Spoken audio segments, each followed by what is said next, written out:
Welcome to Ignite Intimacy, a podcast exploring intimacy, romantic relationships, sexuality, and everything that relates to these hot topics. We're going in. Are you ready? This is your host, Laura Aisha. Let's do this. Hello, Ignite Intimacy community. This is Miss Laura Aisha, and we are here for another juicy episode of Ignite Intimacy. I have been getting some more emails from our listeners, which I love. If you haven't emailed yet and you've been thinking about it, holler at us. We'd love to hear from you. hello@igniteintimacy.com. So this gentleman had reached out to me recently and he said, "You've got to check out my friend, Lesley. She's amazing. She'd be perfect for your podcast." And so, of course, I checked her out and linked her right away on Facebook, and we started having a conversation, and we decided let's record something for the podcast. So super stoked to have Lesley Tavernier on the line with us from freezing cold Toronto, Canada today. What's going on, Lesley? Hey, Laura, thank you so much for having me on here. I'm really excited about talking to you today. I love your voice and I love your energy, and I'm ready. Awesome. So yeah, we've got some juicy topics that we're diving into today, huh? Yeah. Yes.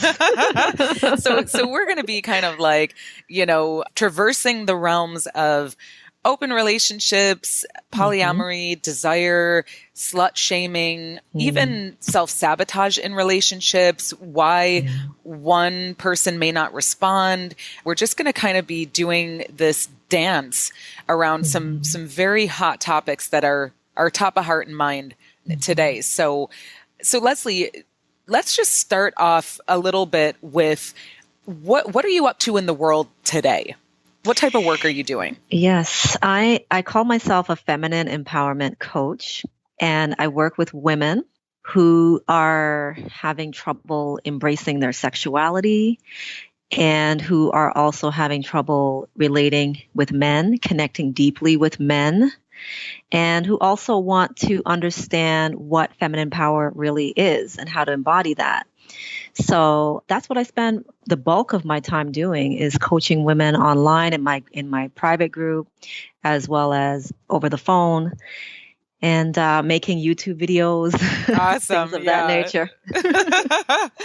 Well, and so you had kind of bring us back into your sort of origin story and how you started, kind of what was the awakening that brought you into the experimental realm, and just learning to identify what was really working and not working for you with regards to romantic relationships and sexuality?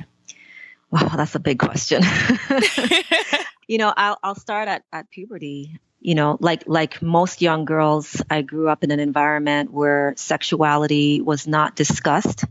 And if it was discussed, it was discussed in a fearful, negative manner, where boys were, a danger. They were a threat. They could get me pregnant. They could ruin my life. And so I wasn't allowed to even be around boys growing up in elementary and high school. My mom was extremely strict. Oh, wow. And that right there kind of messed me up, because, I couldn't get to explore and express my sexuality. And one of my earliest memories was when I was in grade 4. I remember that I was attracted to almost all of the boys in my class. And I thought that they all had something appealing about them. They were all attractive to me in some way. And that was my earliest memory of sexual desire.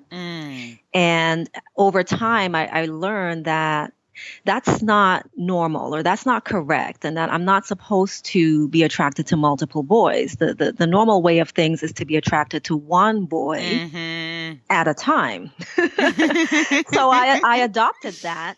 But then the thing about that is it drove me crazy, Because if the one boy that I was interested in didn't want me, which, it happens in high school. Of course. It happens today.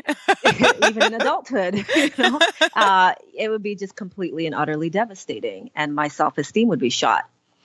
So, not only did I suppress my sexuality, but I also, adopted the belief that I was rejectable because I couldn't get the specific boy that I wanted. And, over time, like by the time I got to my late teens, early 20s, and I started having sex, I found to my shock and surprise that I didn't enjoy it.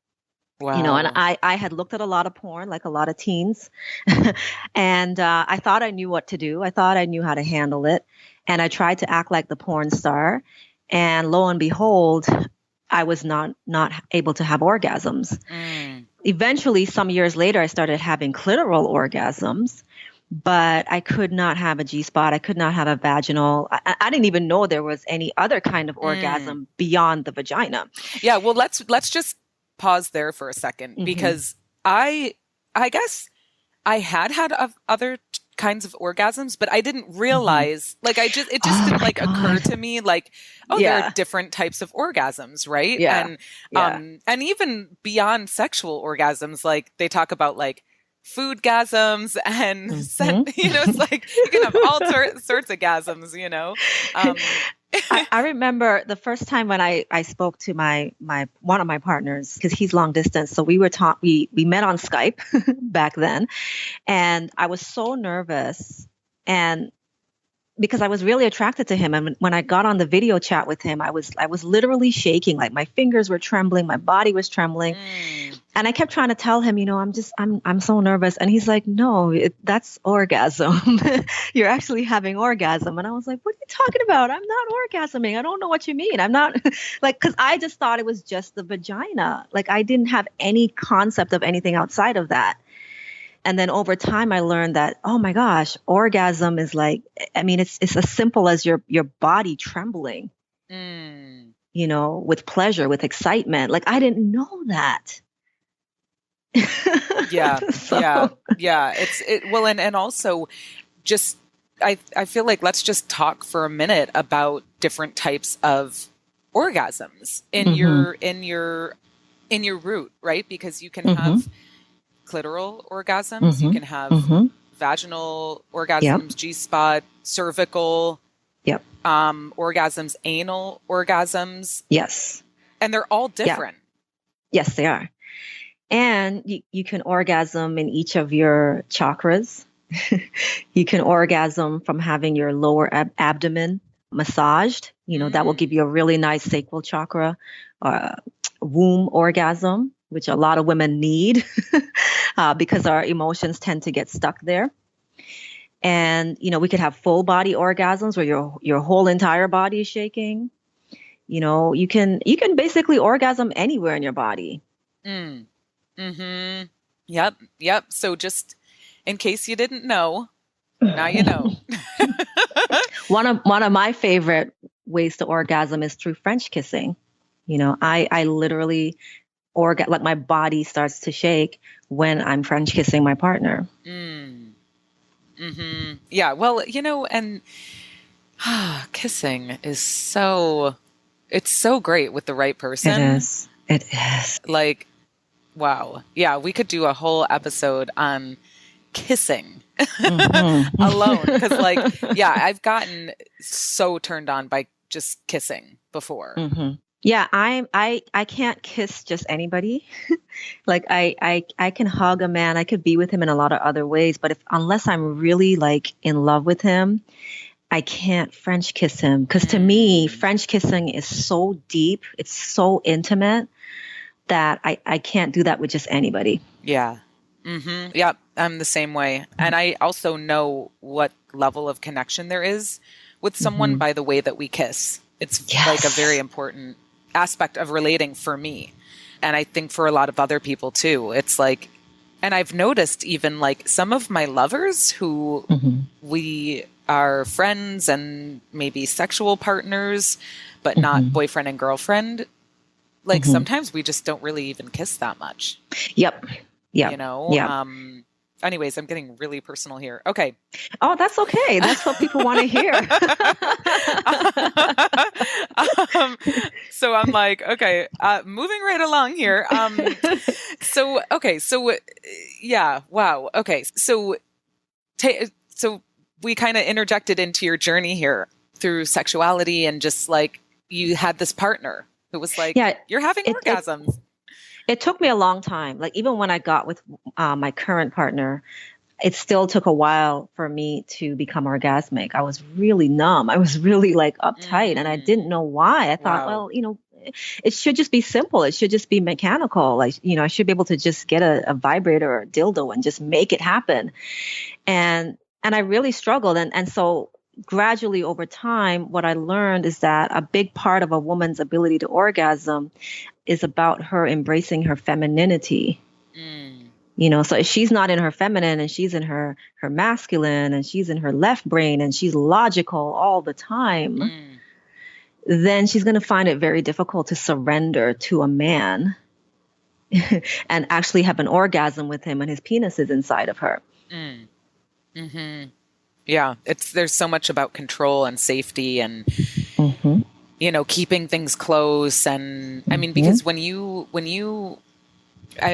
I have sex with someone or make love with someone, I mean, that is like, it's like, how much more open and vulnerable can you get? Yep. Yeah, absolutely. And so what I didn't realize is that the vulnerability is key. And so that's what you don't really see when you look at the typical mainstream porn.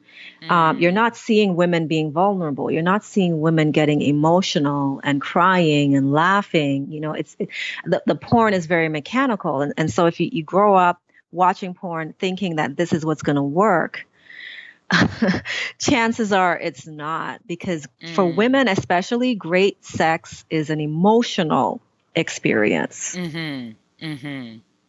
Yeah, absolutely. So, it took me a long time. I didn't know this until I was in my 30s. And this is why I'm on a mission to really help women to understand this because a lot of women are only having clitoral orgasms or no orgasm at all.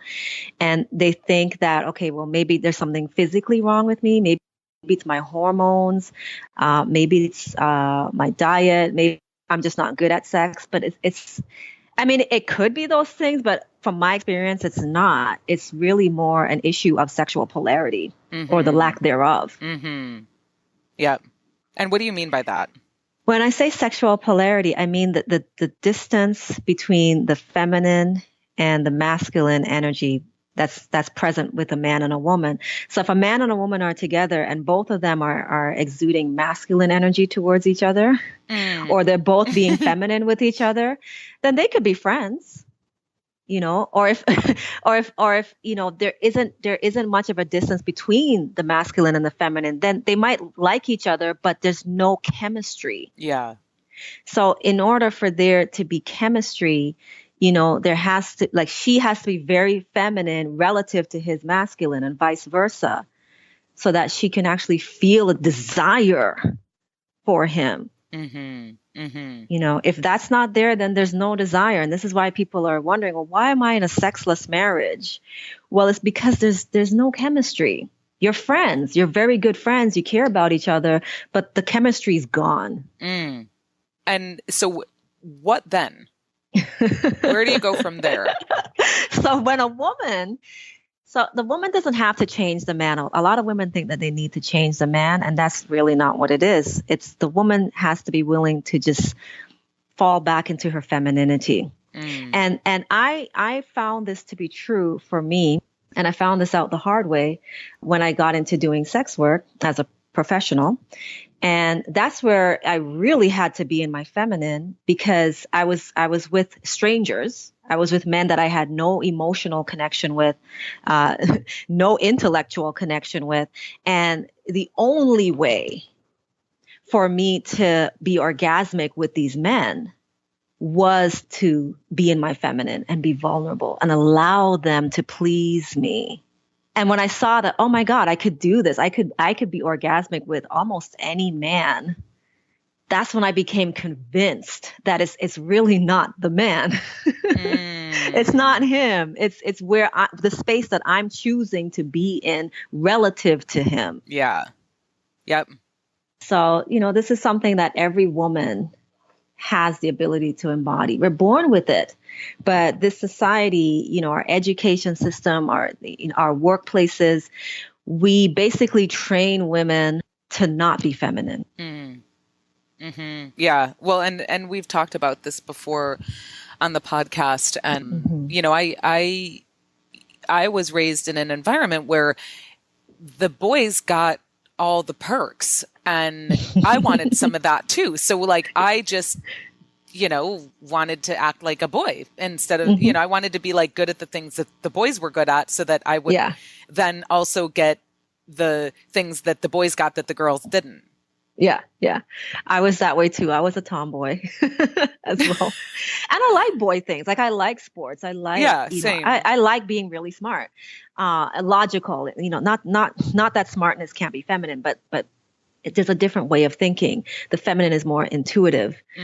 But yeah, I was an A student. I had all the masculinity going on and it worked for me.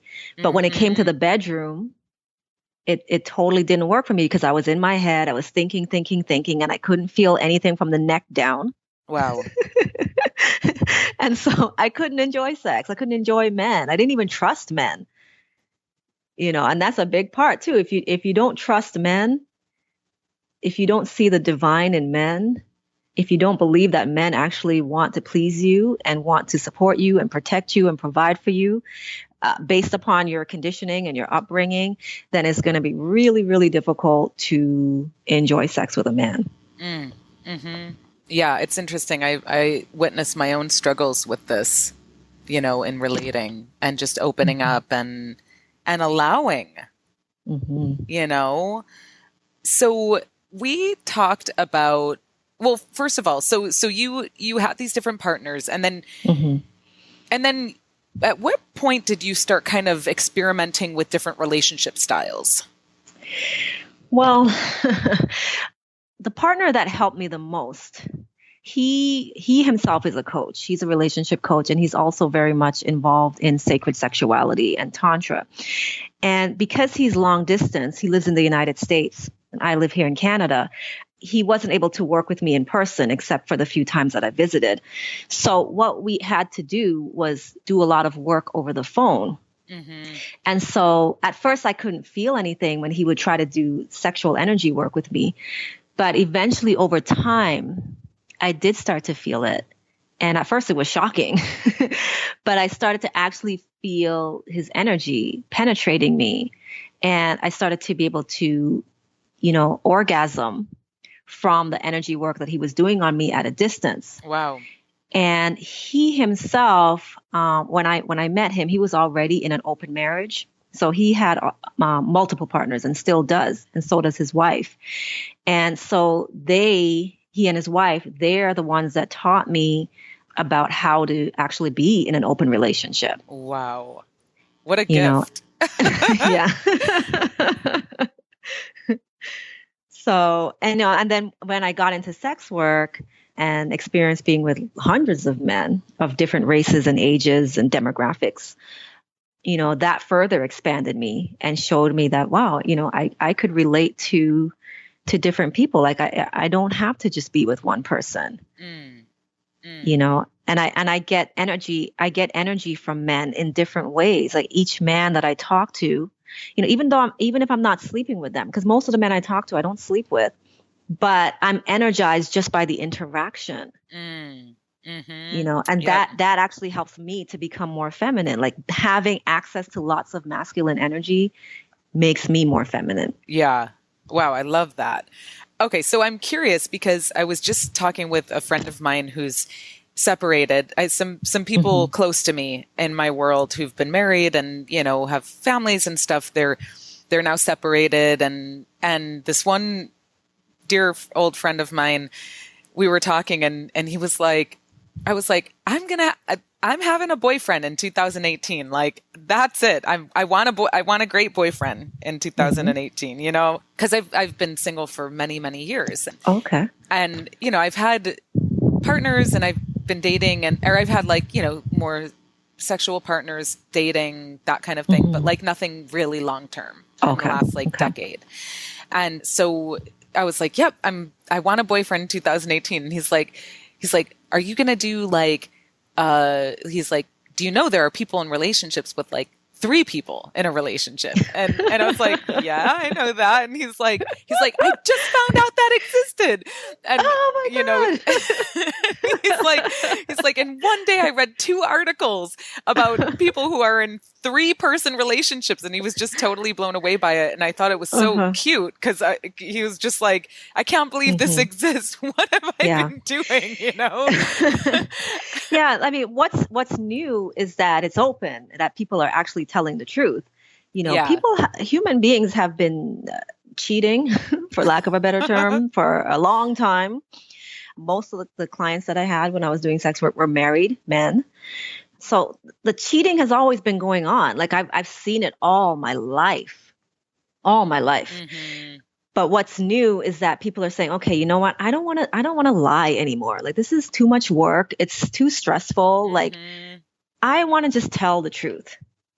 I want to be open about this. And that's how I prefer to be. I don't have time to lie and play games. Like, that's just like, it's annoying and it doesn't feel good. Yeah.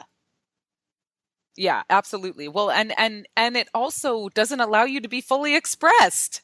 Totally. You know, like, and so anyways, so the thing is like, yeah, the thing about, I mean, for me, it's intriguing, like thinking about open relationships or pods, I guess. I don't know if or like a triad, you know, where you've got 3 people involved in a relationship. I mean, there's something that's really intriguing for me about that. I haven't really had the opportunity to experience that as an adult. Played around with that in my early 20s. It didn't go so well. So, you know, but it's something that I've always been interested in. And just because you and I, when we talked earlier this week, it was like, I feel like we have probably several things in common, but there's this one thing that we had in common where it's like, you know, I have also always been attracted to like multiple people at once. Yeah. And and this ties into the whole slut shaming thing, you know, this dialogue, and it just permeates the ages. 'Cause now I see my daughter and her peers going through this and, you know, slut shaming each other. And, you know, and it's like when somebody enjoys sexual encounters and maybe not intercourse, but like fools around with different guys. And, you know, it was like, there was a part of me that just wanted to be open and express my sexuality. And through the years, it was just like all this judgment and shame and fear. And like, I don't want to be known as that person, or like it's almost like, you know, if you get this reputation for being like the super sexually expressed one, like you're kind of weird and you're kind of out there. And I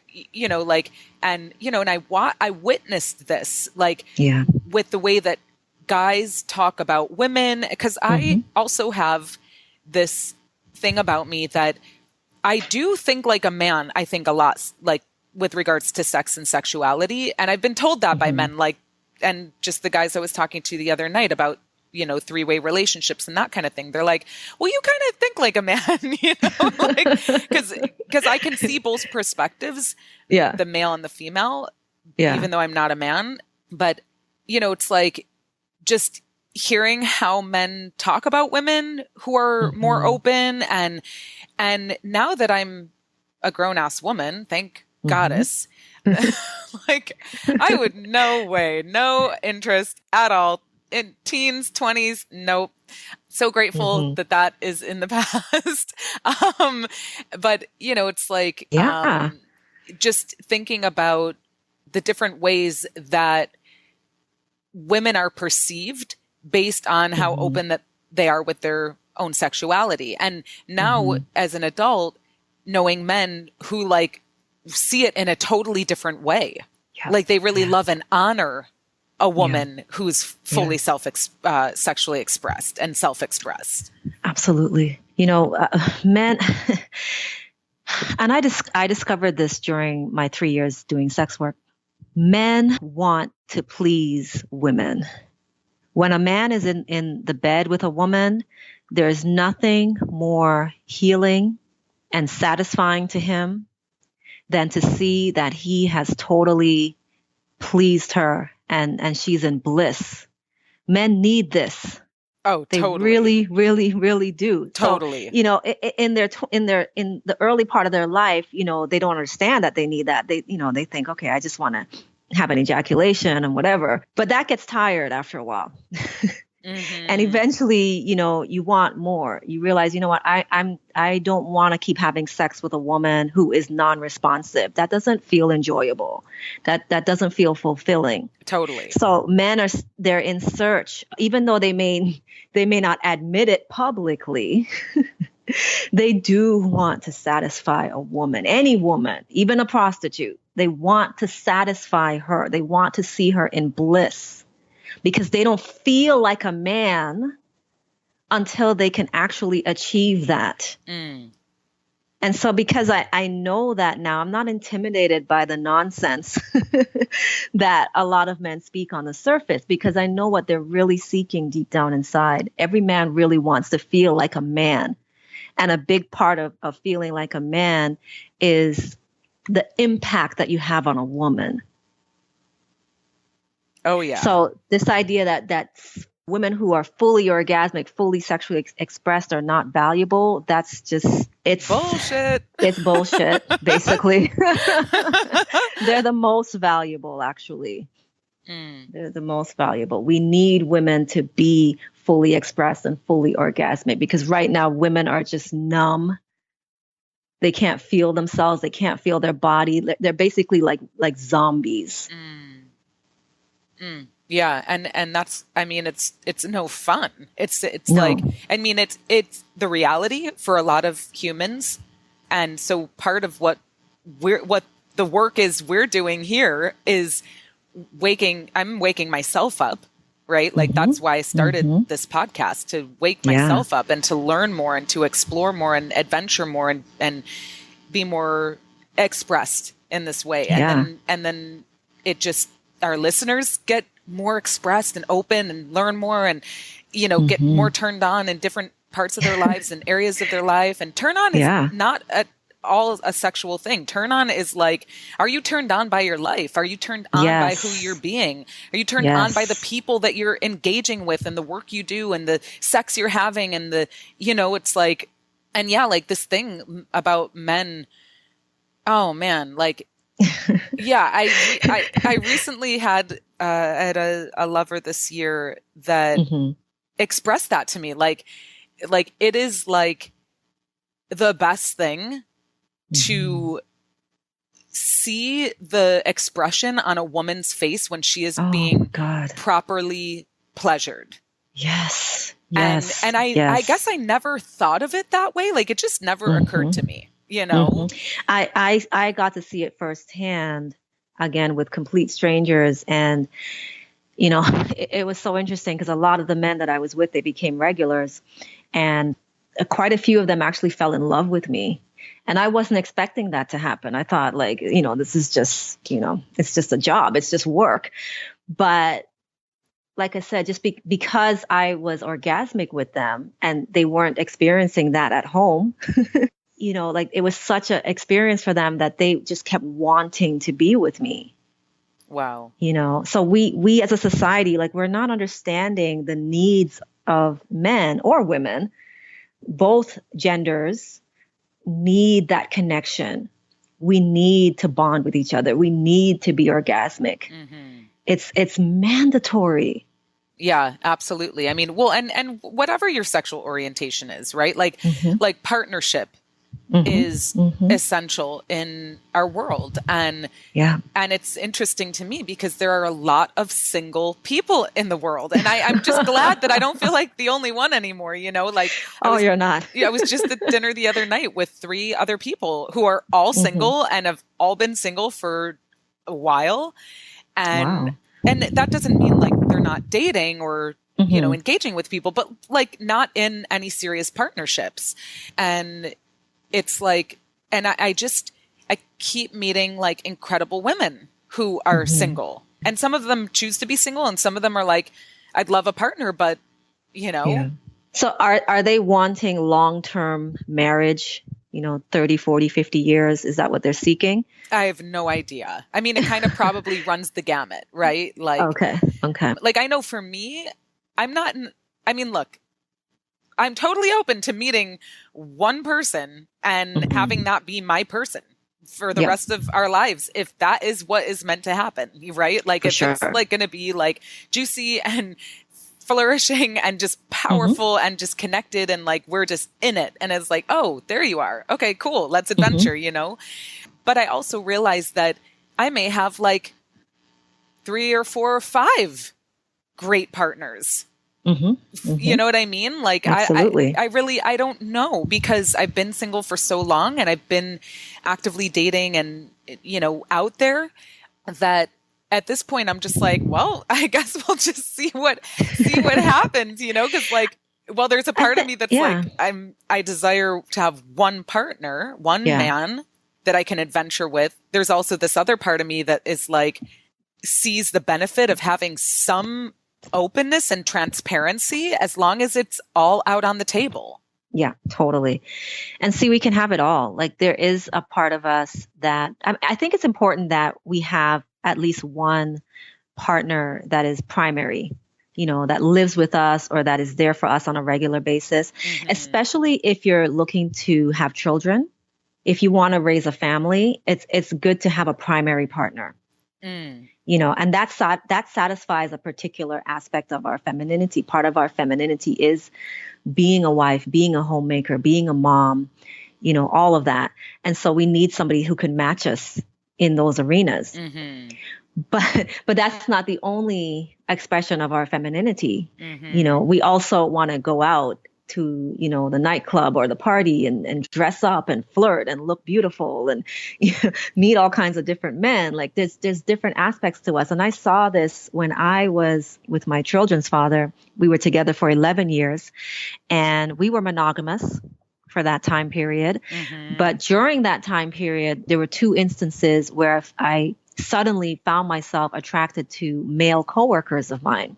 And I didn't know what to do with that. I wasn't prepared for that. I just assumed that, okay, I'm with this guy. I'm going to be monogamous. That's it. And I found myself, wanting to be with other men, but not wanting to leave my partner. Yeah. I didn't want to end our relationship, but I did want to enjoy engaging with other men, even if it's just a friendship. And when I was in that relationship, I couldn't do that. I didn't have the permission to even be friends with other men.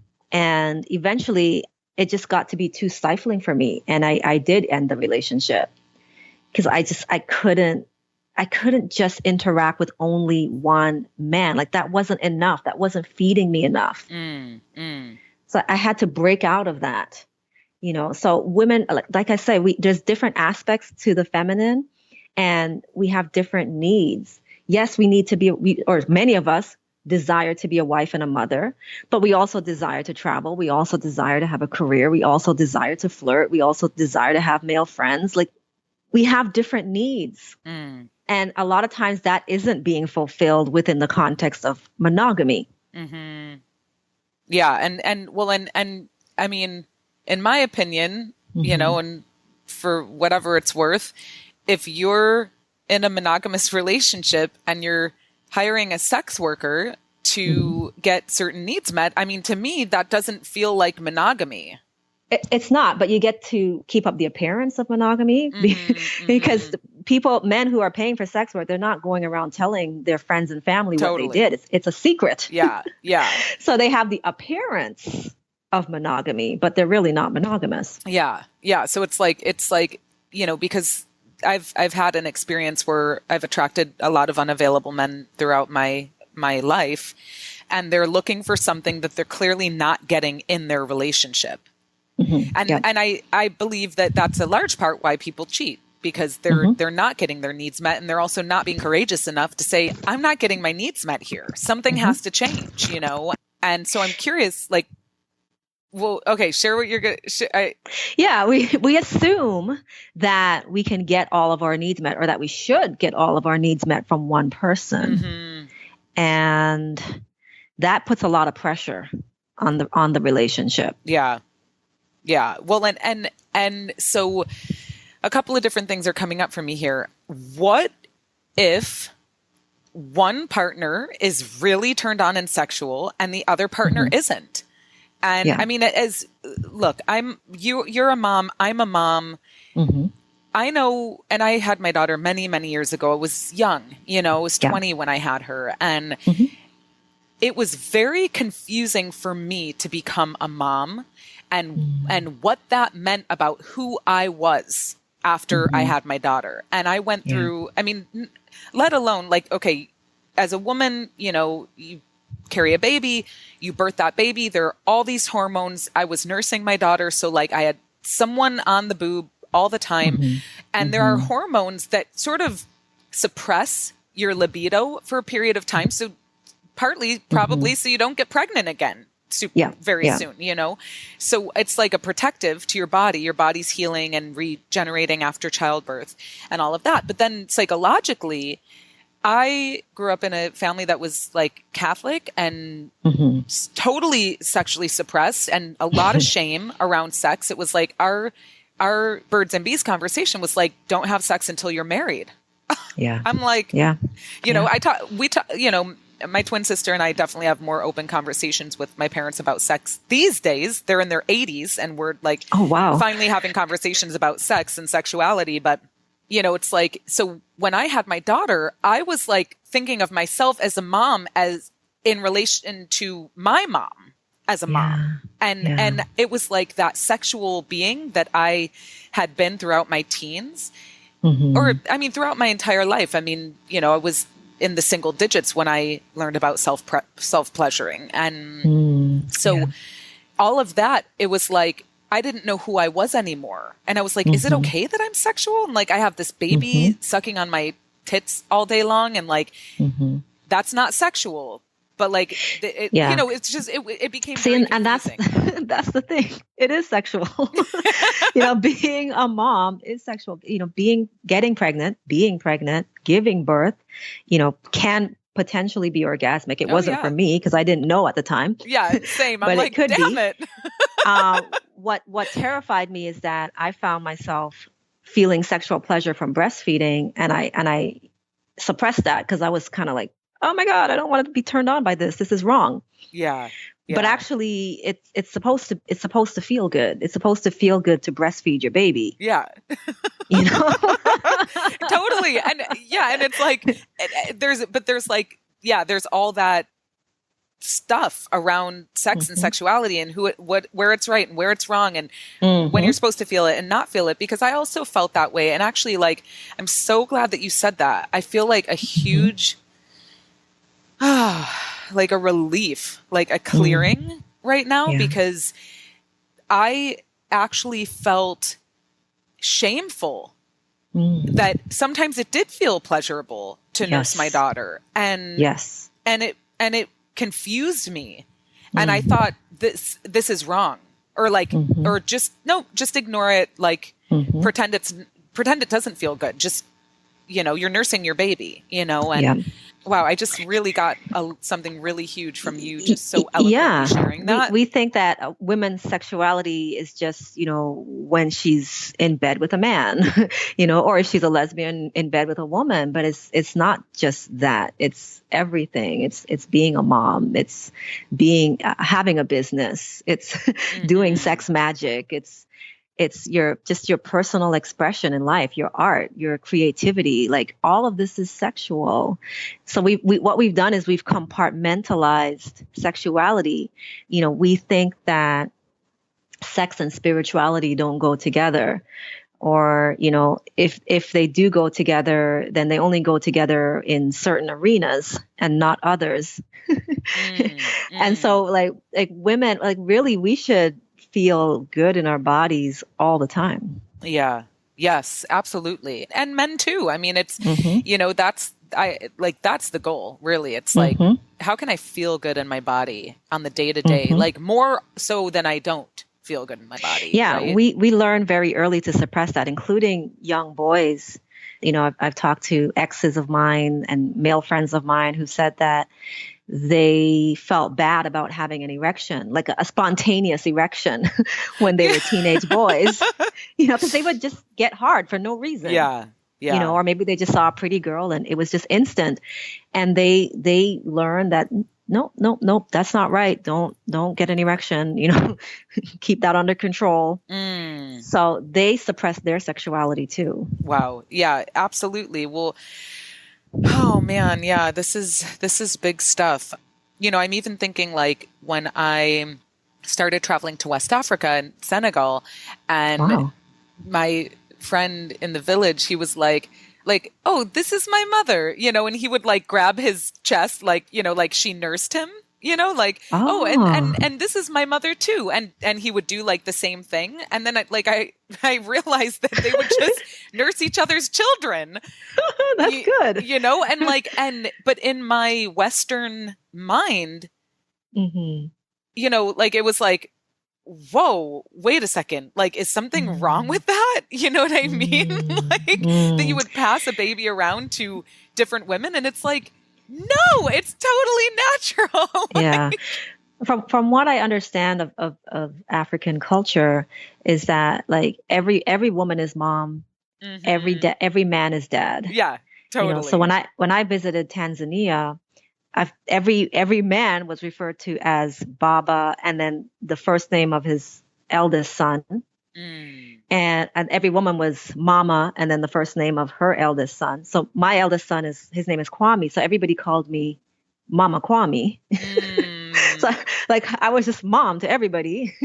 It's built into the language. Totally. It is. And even like, and everyone was like a big father. Oh, this is my big father. And this is my big father. This is my big father. It's like, but anyhow, so this is really interesting. So how do you guide women in your work where either their partner is really sexual and they're not, their libido is shut down, or, or it's the opposite? Yeah, that's, my thing. I believe in open relating. So my first answer and this is why. If your partner wants more sex than you, then let him or her have it. Let them go out there and get it. Because, I'm not responsible for their sexual satiation. Like, and that's how I see it. Now, if you want to stay within monogamy, then it gets complicated, because now you got to try to figure out how to satisfy the partner with the higher libido. And you might not be able to do that, to be totally honest, because now you're going to have to force yourself to keep up with them, and that might not be natural for you. Yeah. Yeah. Like monogamy really, it forces us to believe that we have to satisfy all of our partner's sexual needs. And in a lot of cases, we can't. Well, now we can learn how to enjoy sex more. And in that way, we could start to match our partner. But even then, they might still have a higher sex drive than us. Totally. Well, and it's this idea that we should be able to get all of our needs met from one other person. And day in and day out for 20 years, 30 years. It doesn't work. People try to say that it works. Yeah, it doesn't. It doesn't. The passion goes away, and that's natural. Yeah. And I would say it from my perspective, it usually doesn't work. There are couples that have maintained, the juice, I would say, like over the long term. Like that certainly does exist, just like love at first sight, it does exist. But doesn't normally happen, right? Yeah, You know? there are exceptions. I know of one couple, they've been together 14 years, and from the looks of it, they are really into each other sexually, spiritually, emotionally, in every way. But they've really done their homework. Yeah, They're exactly. They're not like the average actively couple. exploring. They're like, um, They're really advanced in terms of their spiritual practices. And they're on the same page in terms of their values and their beliefs, and they run the same business together. So it's just a whole lot of different things. But for the average couple that I've seen, they can't sustain that for 30 years. mm-hmm. Yeah. And I think we need to stop shaming people for that. I think we are naturally a communal species. We are a polyamorous species. We enjoy and we benefit from interacting with multiple individuals. We're not supposed to just isolate ourselves to one person. Like that's new in the history of humanity over hundreds of thousands of years. Like that phenomena of just being with one person is relatively new. Yeah. Interesting. And so how do you, like, when women come to you and they just say, my partner is just like, I'm not getting my needs met. How do you open the conversation about exploring an open relationship, or, how do you guide them in that? It's complex. A lot of women don't necessarily come to me asking to open relate. They eventually start to learn about it through interacting with me. But a lot of times women are coming to me saying that they don't enjoy sex, period. They're not orgasmic. So that's a whole process. A lot of people, both men and women, aren't doing enough foreplay. Like that's huge. I really can't emphasize that enough. With a lot of the men that I work with, most of what I did with them was massaging their entire body. And many of them told me that their wife doesn't massage them. So they have intercourse, maybe, but there's no affection. There's no hugging. There's no like just being together. So I always start off by telling women, because I mostly work with women now, learn how to engage in affection and foreplay. Learn how to enjoy that. Because if you can't even enjoy that, if that means you're not aroused, your vagina is not engorged, you're not wet, you're not even ready for intercourse. Having intercourse when you're not turned on is very unpleasant. Absolutely. Well, and also I noticed just like in myself, I'm just experiencing this energy of like, let your guard down. Oh my gosh. And mental chatter. Well, yeah. And it can be challenging if you're in a long-term relationship with someone and you've got 15 or 20 years or 5 years of, or 2 years of just relating, and, there might be some stuff in the way. So clean it up. Yeah. Talk about it. Yeah. You can't just like ignore all that and go straight to intercourse. It doesn't work. Women need to have their lower abdomen massaged because that's where their sacral chakra is located, and that's the seat of their emotions. And a lot of men don't know that. They don't know that not only is that therapeutic and beneficial to the woman to help her release her emotions, but it also helps to open her up so that she can start to feel, so that her waters can start to flow, so that she can start to squirt. You've got to work the womb area. It's a must. So I tell women to ask their partner to do that, and also, ask him for a full body massage and ask him to spend time sucking on your breasts. Because when a woman's, and some women say they don't enjoy breast stimulation. So, okay, if that's the case, fine. But for a lot of women, breast stimulation is really what helps to get a woman wet and engorged. The stimulation of the nipples also activates the vagina. So men are not spending enough time, by and large, stimulating a woman's nipples. And I don't mean like squeezing them and torturing them, but like actually like sucking. Yeah, because no, seriously, like a lot of men, they do that. They'll squeeze and think that that's a good thing. And it's not, at least not for me. Yeah. But if you spend a good 10, 15 minutes on each breast just sucking, that can do wonders to a woman. Yep, I am right there with you. There's like an art to that.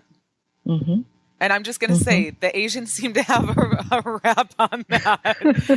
It's really beautiful. And it also It's brings so out beautiful. it brings out her maternal instinct. And that can be really nourishing to a man, because he needs to get that mother love, not just from his biological mother, but from his wife as well. So he's receiving energy when he sucks on her breast. She starts to release her. She starts to eventually, if he does it long enough, she starts to feel like he's her baby. And she will enjoy mothering him. Like, that feels good. And if he really, really does it long enough, she will produce milk. And that milk will nourish him on a number of levels. Wow, interesting. Well, and I just want to say, with regards to my comment about Asians, what I've realized, because I do watch, some of the porn that I'll enjoy is like Japanese lesbian porn. Okay. And if a man wants to understand what turns on a woman about stimulating their breasts and sucking on their nipples, and like, do yourself a favor and check out some Japanese like lesbian porn. Yeah. And see how they do it, because it's an art form. I've seen that too, and they do a really, really good job with it. They spend a long time on each breast, and to the point where the woman who's being sucked on, her nipples are like really big and engorged, almost like a penis. And that's because she's extremely aroused. Extremely. So the key is, don't go to the vagina first. Totally. Go to the vagina last. Go there last, after you've stimulated her breast and you spent a lot of time French kissing and massaging and saying nice things to her and telling her how beautiful she is and all of that stuff.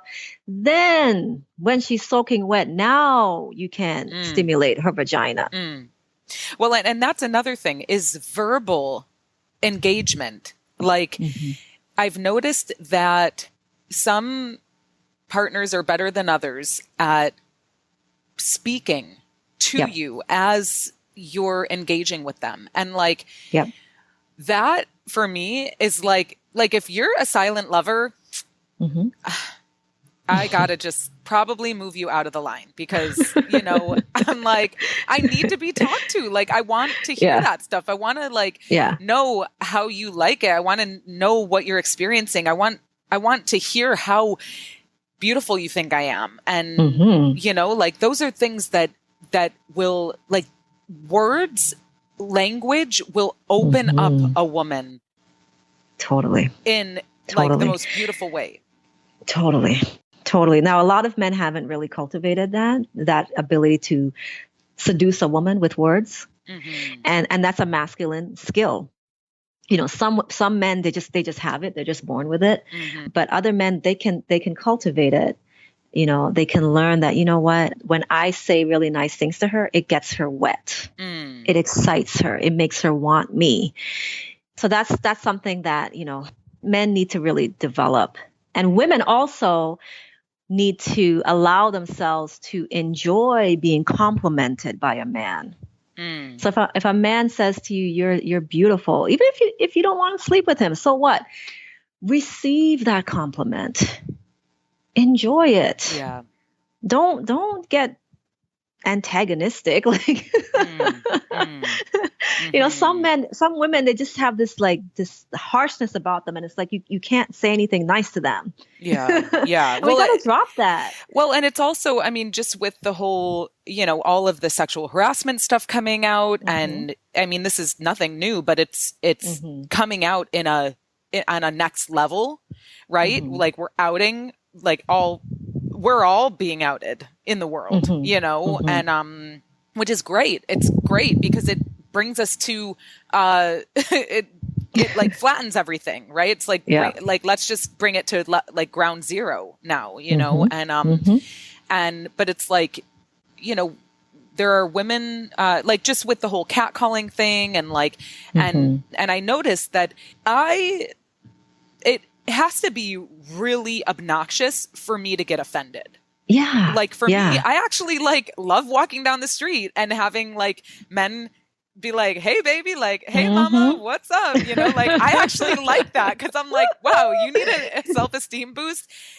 Just walk on the streets in New York in the spring or summertime. Okay. And like, and you're going to get, you're going to get complimented. And for me, like, it doesn't bother me, but I know for other women, it does, and yeah, because they've suppressed a certain aspect of their femininity. But I'm like you, I love attention. I want men to look at me. I want men to call out to me. I want them to say nice things to me. That's sexually arousing in and of itself. Oh, well, Lesley, this has been a dynamic conversation. We are so grateful to have you on the line. How can people find you online? If they're on Facebook, which many people are, they can just look me up, Lesley Tavernier, or they can go to my website, www.lesleytavernier.com. Great. And that's Lesley, Lesley, Tavernier, Tavernier. Yep. Tavernier.com. We'll have that in the show notes. So, awesome. Yeah, we'll have all the links to the website, Facebook, YouTube. And gosh, so grateful that you're with us on the line today and just that we've had this super juicy, powerful conversation. And then if people are interested in working with you, they can contact you through your website? Yes. Okay. That's the best way. Wonderful. Okay, great. Well, Ignite Intimacy community, this was a good one. I would love to hear from you, hear thoughts, questions, comments. hello@igniteintimacy.com. And yeah, holler at Lesley, LesleyTavernier.com or Lesley Tavernier on Facebook and YouTube. And Lesley, thanks again, Mama. Yeah. My pleasure. Yeah. And for everyone out there listening, thank you for tuning in. Please holler at us on iTunes, subscribe, leave us a review and a rating, and stay blessed. Stay blessed until the next one, and ciao for now. Thanks for tuning in to another conversation on the Ignite Intimacy podcast hotline. We love that you choose to spend your time with us. Check us out at igniteintimacy.com. Subscribe to us on iTunes and leave us a review and a rating. It helps more people know about us. We love to hear from you. You can email us with questions, comments, or suggestions to hello@igniteintimacy.com. And tell your friends. Music was arranged by Jason Pfaff and Mike Corey, and this podcast is produced by yours truly, Laura Aisha. Thanks again, and we'll see you on the next one. In the meantime, let your light shine bright and ignite your intimacy.